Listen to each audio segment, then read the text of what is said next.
सोचता था मैं ही हारता हूँ, लेकिन इधर देखो यहाँ पे ये है, ये हमारे ऑर्गेनाइजर ये भी हारते हैं। देखो खेल है, खेल में हार जीत तो हार जीत होते ही रहता है। तो हमने हारा और अपोजिशन को चांस दिया। प्रथमेश के सामने हारा है, वो था सीजन 2 कर हार के जीतने वाले को बाजीगर बन गया, मैं बाजीगर बन गया।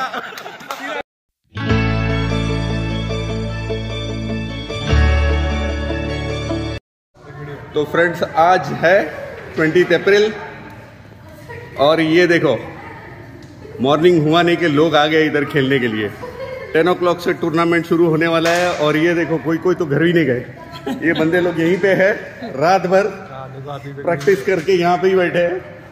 तो इन लोग का टूर्नामेंट है 21 को, इसके लिए लोग आज घर जाके सोएंगे। बराबर। सुप्रभात आणि सर्वप्रथम सर्व कॅरम स्पर्धकांचे कर्णधार आणि त्यांच्या टीम मॅनेजमेंटचे हमारा कॅरम क्लब तर्फे आणि हमारा कॅरम वॉरियर्स ग्रुप तर्फे आम्ही सहर्ष स्वागत करीत आहोत. We are going to kick off a third leg of our carrom tournament within a very short period of time. Before that आपण इनॉग्रेशन करूया.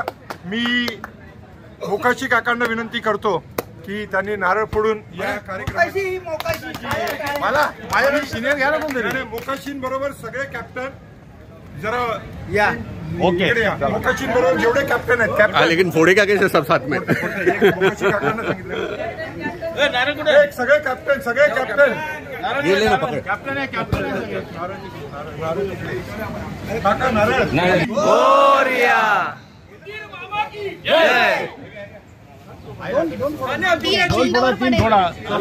जोर से हाँ चला ए थोड़ा बदलो. हाँ चलो ऑन मार गेट सेट गो. परमेश्वरा खेळाडू कॅरम खेळत आहेत सगळे आनंदात आणि एकदम हसत पिढा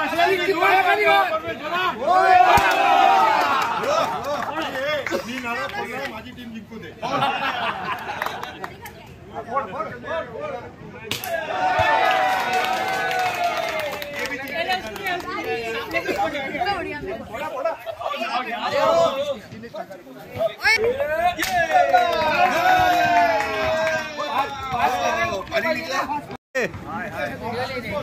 हाथ दिखा दो एक बार. सब आ गया, सब आ गया. ये दिखाओ, दोनों हाथ दिखाओ. तुम लोग भी निकाल रहे फोटो. मेन खिलाड़ी लोग वो लोग ही है पीछे.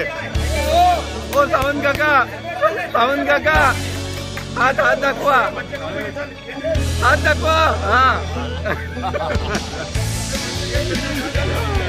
हाँ ये लोग भी सबसे डेंजरस प्लेयर ये लोग ही है. सबका वीडियो डाल दिया. अरे सबका वीडियो डाल दिया. हाँ ये दिखाओ, हाथ दिखाओ.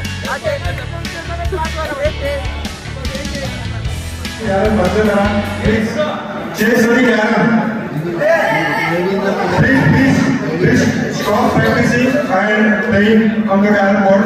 I am requesting all to gather in front of the announcement for the rules and the. Mr. Bhagwat, please pay attention over here. आणि सर्वांना प्लीज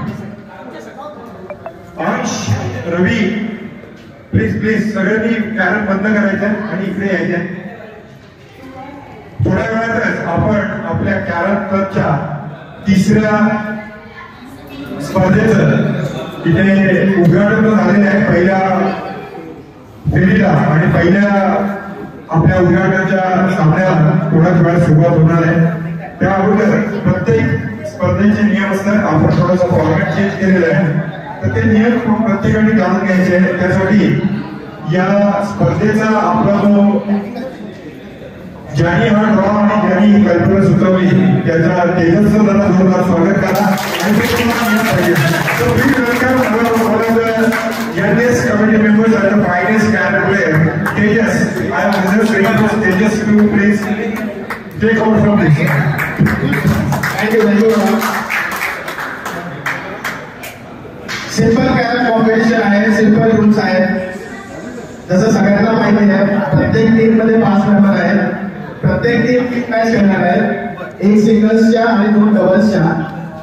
त्याच्यामध्ये कोणताही प्लेयर रिपीट नाही करणार आहे. प्रत्येक प्लेयरला एक तरी मॅच खेळण्याची संधी भेटली पाहिजे. कोणी रिपीट नाही करणार आहे. प्रत्येक मॅच जिंकल्यानंतर त्या संघाला 1 पॉईंट भेटतील. म्हणजे टोटल 3 मॅच मध्ये 3 पॉईंट भेटतील आणि ज्या संघाचे सर्वात जास्त गुण असतील तो नेक्स्ट राऊंड मध्ये जाईल आणि नॉकआउट मॅचचा काढलेला संघ बाहेर जाईल. प्रत्येक मॅच ही 4 बोर्डची असेल. डबल्स मध्ये प्रत्येकाला 1 ब्रेक भेटणार आणि सिंगल्स मध्ये प्रत्येकाला 2 इंडिव्हिज्युअल ब्रेक भेटतील.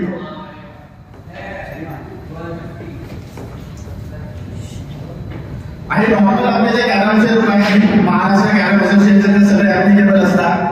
काही फाउल झाला तर रेफरीचा डिसिजन असेल ते फायनल असतात.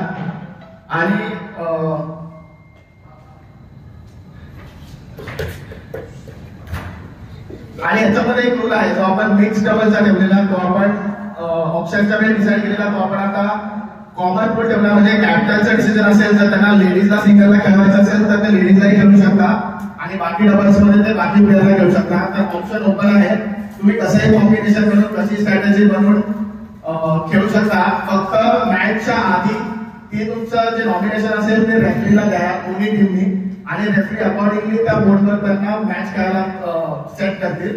पण तुमचं कॉम्बिनेशन मॅचच्या आधी रेफरीकडे आलं पाहिजे. तुम्ही त्यानंतर ते कॉम्बिनेशन समोरच्या टीमचं कॉम्बिनेशन बघून चेंज करू शकत नाही. आणि इन केस तुमचे जर पॉईंट इक्वल झाले तर त्यामध्ये टॉस उडवून जो टीम टॉस जिंकेल त्याला, सपोज सिंगलची मॅच काय झाली तर सिंगल मध्ये टॉस होईल, जो टॉस जिंकेल तो ब्रेक करेल आणि तो डिसायडर मोड असेल, त्यामध्ये जो जिंकेल त्याला 1 पॉईंट भेटेल. टाय ब्रेक असा डिसाईड केला जाईल. ओके, आय थिंक माझा काही प्रश्न असेल, आय थिंक सगळे सांगितलं. तुम्ही रेफरी ठेवणार, हा, तो खेळणारा प्लेयर नसला पाहिजे. खेळणार त्यावेळी जर टीमच्या मॅचेस असतील ना, आता समजा मी खेळतोय, माझी टीम आहे, ओके, मी जाऊन बसलो रेफरी म्हणून. नाही असं नाही. आता ज्या 4 टीम खेळतात आहे, टीम हा 5व्या टीमचा असेल. त्या 4 टीम कधी खेळतात नसणार. जे खेळणार नाही आहे त्यांना रेफरी ठेवलं. हा, खेळणार नाही तेच माणसं नाही आहेत ना. खेळणार नाही म्हणजे काय बोलतात, म्हणजे जे टुर्नामेंटच्या वेळी करतात ते ते नाही, ते बाहेर दुसरेच कोणते. मला समजला तुमचा डाऊट का? मला समजला. बघा, मी माझी क्वेरीज सांगितली. नाही तुमचा डाऊट समजला. सगळ्यांना मान्य असेल तर मला काही ऑब्जेक्शन नाही. पण ही गोष्ट प्रदर्शित करणारी सर्वांच्या समोर थँक्यू फॉर युअर सजेशन. आपल्याला काय करायचंय की आपल्याला हा गेम पुढे न्यायचा आहे. आता तुम्ही शंका उपस्थित केली खरी आहे, पण प्रश्न असा आहे की त्या ज्या टीम मध्ये जे खेळणार आहेत त्यांच्यापैकी कोणी रेफरी नसणार हे मी तुम्हाला खात्रीने सांगतो. ओके, आपल्याकडे रेफरीसाठी बाहेरचे प्लेयर कोण नाही, आपल्या समोर प्लेयर आहेत ते सगळे खेळाडू आहेत. त्यामुळे खेळाडू तुम्हाला दुसऱ्या टीमचा किंवा आमच्या मॅनेजमेंट पैकी कोणाचा असं तुम्हाला ठेवायलाच लागणार आहे. त्यामुळे मला वाटतं हा प्रश्न क्लिअर झाला असेल. आपली ही 3री टुर्नामेंट आहे आणि आतापर्यंत पंचांच्या कुठल्याही निर्णयावर there is no controversy till today. So we think की all the players and the referee are quite competent to take the appropriate decision. Big applause for the referee.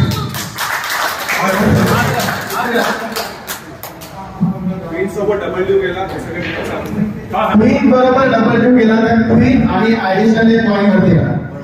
Okay, क्वीनच्या कव्हरला पण डब्ल्यू गेला, ते पण सांग. क्वीनच्या कव्हरला डब्ल्यू गेला तर 2 piece वर गेला आणि तुम्हाला कव्हर मला पाहायचा. ओके, लास्टला क्वीन गेली आणि सगळे दोन्ही गेल्या, तर जो क्वीन जिंकेल तो पडतो. आणि जर लास्ट 1 पीस बाकी आहे तुमची आणि एका प्लेअरने 2 पीस मारल्या तर ज्या टीमने क्वीन मारल्या आहे त्याला 3 पॉईंट भेटतात. ओके, सांगितलं ना, तो गेम काय झाला तरी पण टाय ब्रेकर सेव्हर. टॉस होणार तो दुसरा की कोणी ब्रेक करू शकतो. फाऊल अपील सांग.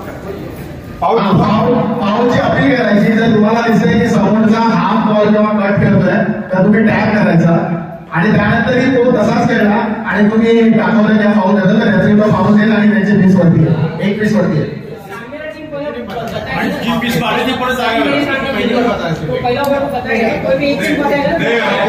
नहीं, आपका दोनों का नॉमिनेशन रेफरी के पास जाएगा. आपको नहीं पता होगा कि सामने वाले ने क्या फॉर्मेशन दिया है और उसको नहीं पता रहेगा आपने क्या फॉर्मेशन दिया है. आधी आप बहुत अप्लाई करेगा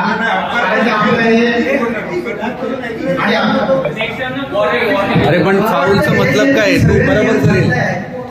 हे जे सगळे नियम सांगताय तुम्ही ते कॅरम खेळाडू म्हणून तुम्हाला माहिती असायला पाहिजे असं माझं मत. ओके, कारण का एमसीए चे काही रूल्स आहे, फॉलच्या बद्दल रूल्स आहे, डब्ल्यूच्या बद्दल रूल्स आहे. त्यामुळे ती कॉमन तुम्ही खेळाडू आहात त्यामुळे सगळे नियम माहिती असायला पाहिजे.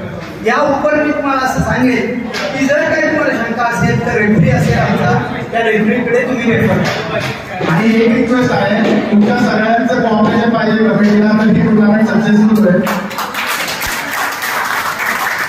आजपासून आजचा दिवस आणि उद्याचा दिवस आपण स्पोर्ट्समॅन स्पिरिट घेऊन काही पाऊल असेल तर आपण इंटरनली डिस्कस करून सॉल्व करू. काही म्हणजे बाईट नाही, आपण इंटरनली डिस्कस करून सॉल्व करू.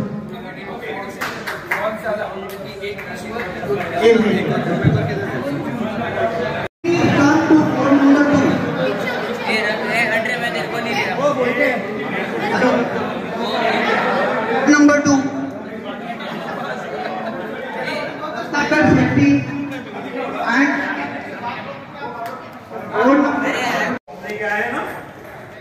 तो फ्रेंड्स टूर्नामेंट चालू हो चुका है, अंदर टूर्नामेंट चल रहा है और कुछ टीम हार गई और कुछ टीम जीत रही है. तो एक हमारे यहाँ पे आपका हो गया क्या? हो गया क्या रिजल्ट है? हम लोग सही हो गए. अरे क्या हो गया? जीता क्या हारा? हार गया. अच्छा ठीक है, हार गया. किसका हाथ है? एक मैच जीता, 2 हार गए. एक मैच जीता और 2 हार गए. अरे वेरी गुड. तो भी एक मैच जीता, हम लोग तीनों के 3 हार गए. ये हमारे सीजन कैप्टन है. सीजन 3 में हम लोग ने पहली बार हाँ, एग्जिट ले लिया है. लूजर एक है यहाँ पे जो बहुत बुरी तरह से हारा है, वो मैं हूँ. 3 के 3 हार गया. हम लोग नहीं, ये हारा थोड़ी है. हारा. अरे जीता भाई, विनर है ये. हारली आता काय त्याच्यामध्ये मोठा झोल आहे सांगतो ना.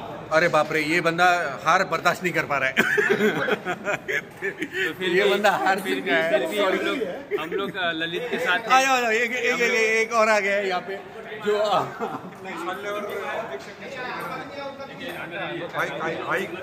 कुछ हो. ये हमारे कौन सा लूजर. अरे लूजर नहीं है ये, साला जीत गया. बोलना खाली. लास्ट टाइम के सिंगल्स के रनर अप जो बहुत अच्छा. तो मैं हारा तो 1 मिनट में दिख, मैं हारा तो